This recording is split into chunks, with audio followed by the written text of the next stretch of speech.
আন্দোলন কৰিলেতো জনজাতিকৰণ নহয়। জনজাতিকৰণ এটা ব্যৱস্থাৰ মাজেৰে আগবাঢ়ে।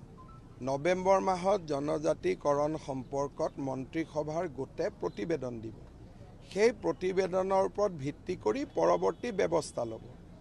আন্দোলন কিয় কৰিছে মই নিজেও বুজি নাপাওঁ, আৰু মই আগতে কৈছোঁ যে আন্দোলনে সমস্যা জটিল কৰে, আন্দোলনে ক'তো সমস্যাৰ সমাধান নকৰে।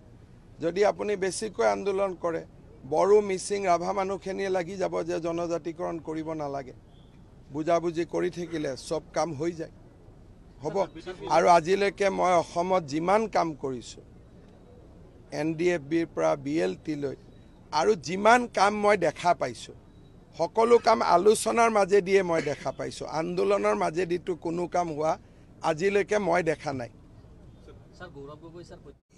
আন্দোলন কৰিলেতো জনজাতিকৰণ নহয়। জনজাতিকৰণ এটা ব্যৱস্থাৰ মাজেৰে আগবাঢ়ে।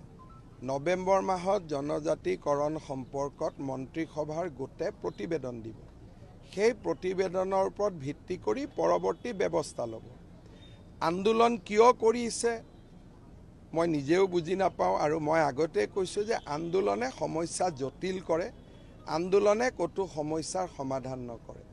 যদি আপুনি বেছিকৈ আন্দোলন কৰে, বড়ো মিচিং ৰাভা মানুহখিনিয়ে লাগি যাব যে জনজাতিকৰণ কৰিব নালাগে, বুজাবুজি কৰি থাকিলে চব কাম হৈ যায়, হ'ব।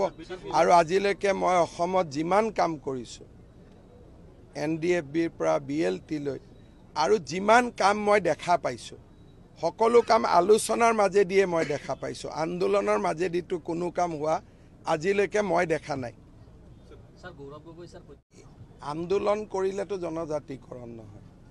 জনজাতিকৰণ এটা ব্যৱস্থাৰ মাজেৰে আগবাঢ়ে। নৱেম্বৰ মাহত জনজাতিকৰণ সম্পৰ্কত মন্ত্ৰীসভাৰ গোটে প্ৰতিবেদন দিব। সেই প্ৰতিবেদনৰ ওপৰত ভিত্তি কৰি পৰৱৰ্তী ব্যৱস্থা ল'ব। আন্দোলন কিয় কৰিছে মই নিজেও বুজি নাপাওঁ, আৰু মই আগতে কৈছোঁ যে আন্দোলনে সমস্যা জটিল কৰে, আন্দোলনে ক'তো সমস্যাৰ সমাধান নকৰে।